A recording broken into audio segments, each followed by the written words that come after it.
acaranya Bapak Anies Baswedan mohon dilihat secara utuh, di mana pertama adalah ada pengajuan permohonan izin. Di situ disampaikan bahwa digunakan untuk diskusi. Ternyata ini tidak diskusi, ada politiknya. Kemudian informasi dari Kepala Dinas Pariwisata dan Kebudayaan, pemohon meminta maaf dan ada kesalahan, dan disampaikan bahwa berarti izin kami cabut.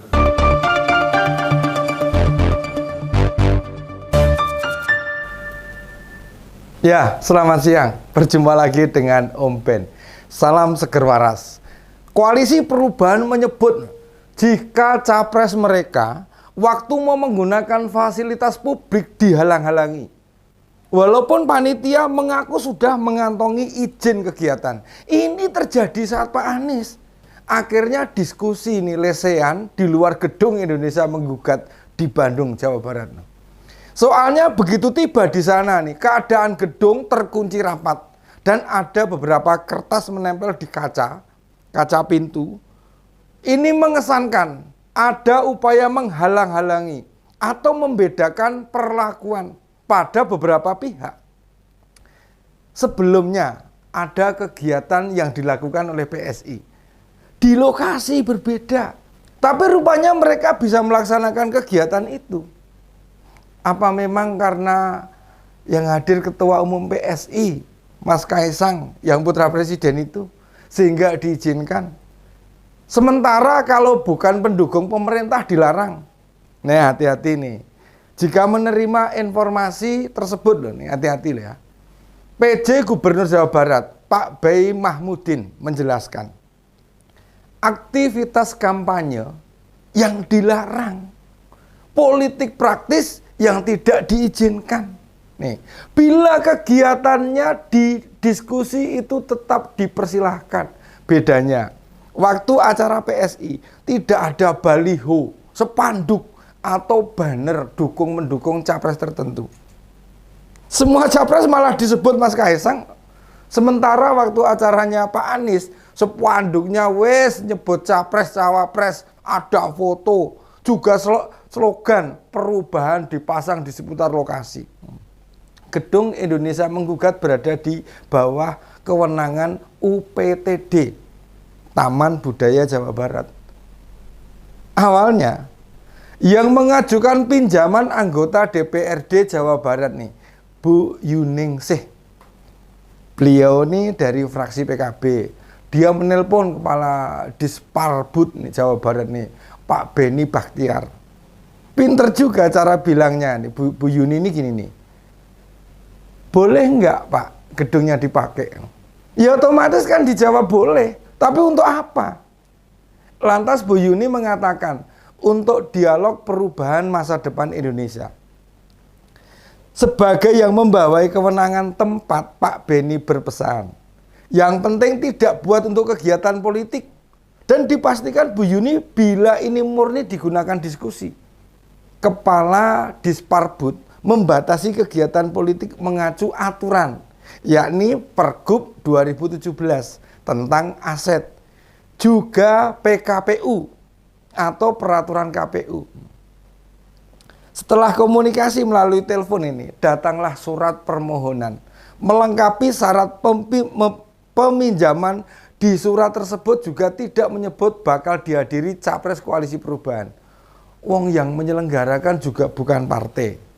Tetapi malam hari sebelum esoknya dipakai, staf Pemprov melapor banyak baliho Pak. Banyak baliho Pak Anies dan Cak Imin di lokasi itu. Ya otomatis ini sudah tidak sesuai dengan apa yang disampaikan di awal.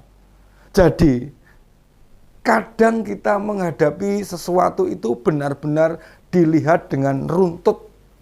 Bukan hanya menerima video yang beredar saja. Pak Anies datang, longak-longok, gedung yang tergembok, diiringi para pendukungnya.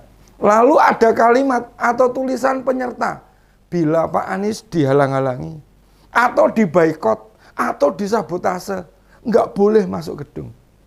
nggak boleh pakai gedung itu. Nah, menerima informasi harus utuh. Kita bisa cari tahu sebenarnya bagaimana kronologinya, seperti apa. Tidak ada yang melarang mendukung Pak Anies. Perlakuan ke semua capres yo sama, tidak dibeda-bedakan. Karena belum masuk waktunya kampanye. Saran saya nih, kalau mau buat acara tidak perlu sebut-sebut dia itu capres. Wong kabeh ya wis ngerti nek Pak Anies ki capres. Masa nek tanpa umbul-umbul atau tidak pakai spanduk, yang hadir lalu tidak percaya Pak Anies capres. Percayanya pendukung Pak Anies, butuh spanduk sama baliho tulisan capres. Lah wong dia tampil di UGM, di UI, di banyak kampus lain, ya nggak masalah kok, tetap bisa toh, meski tanpa spanduk capres nih. Padahal di forum itu dirinya bicara apa yang mau dirubah, atau intinya bicara visi seandainya dia terpilih jadi presiden, sehingga kita lebih banyak berdebat, berdialog atau berdiskusi. Itu pada substansinya, bukan kulit-kulitnya. Demokrasi kita harus lebih berkualitas lah, bukan meributkan hal-hal seperti begini. Bagus itu memanggungkan Pak Anies kemana-mana. Soalnya kan bila muncul di depan bukan pendukungnya malah ribet nanti. Acara di sekelilingnya ini Pak Anies ini juga jadi upaya mendongkrak elektabilitasnya yang merosot nih disebabkan berpasangan dengan Caimin, termasuk di kalangan generasi muda ya. Itu juga posisinya ada di bawah Pak Ganjar dan Pak Prabowo. Ini hasil surveinya Kompas loh, bukan ngawur. Ini jadi pembelajaran untuk yang mau mengundang Pak Anies. Jangan bohongi penyelenggara. Boleh kok datangan Pak Anies, Pak Ganjar, Pak Prabowo. Penting tidak menyebut mereka capres. Nah, tanpa disebut saja nih, sudah pada ngerti. Apa Pak Anies enggak mau datang bila tidak ada baliho dan spanduk capres? Kan yo enggak. Nah, kebetulan sebentar lagi pendaftaran capres, cawapres dibuka. Dan hampir pasti nih, Pilpres tahun depan akan diikuti 3 pasang. Rakyat punya pilihan lebih banyak dibanding 2 pilpres sebelumnya. Hanya memang 1 capres ini sudah ada di kertas pilpres sejak 2009. Kita nanti di bilik suara jangan kaget kalau ngelihat foto Pak Prabowo di situ lagi gitu kan. Kita yang milih aja bosen loh. Beliau yang dipilih nggak bosen ya. Kita tahu dan paham. Meski mayoritas rakyat mengenal kandidat capres yang bakal turun di Pilpres tahun depan itu, tetap saja mereka butuh bertemu masyarakat dan menyampaikan berbagai pokok-pokok pikirannya. Ajang debat capres yang diadakan secara resmi oleh KPU, formatnya masih lumayan kaku dan tidak membuat capres serta cawapres lepas bicara. Mungkin KPU bisa belajar dari apa yang dilakukan Mata Najwa di UGM. Atau ketiga capres bicara di UI, ide atau gagasan, pemikiran mereka terlihat lebih optimal bisa muncul. Tema yang dipilih malah tidak terkesan kaku loh. Membatasi, malah kadang menyulitkan capres menguraikan. Indonesia ini butuh pemimpin yang berani, bukan hanya bermulut manis, juga ketahanan mental yang panjang. Dunia dan perubahan global butuh presiden yang visioner, bukan hanya pemikiran dirinya sendiri, kelompoknya atau partainya pengusung ini. Di luar sudah berubah.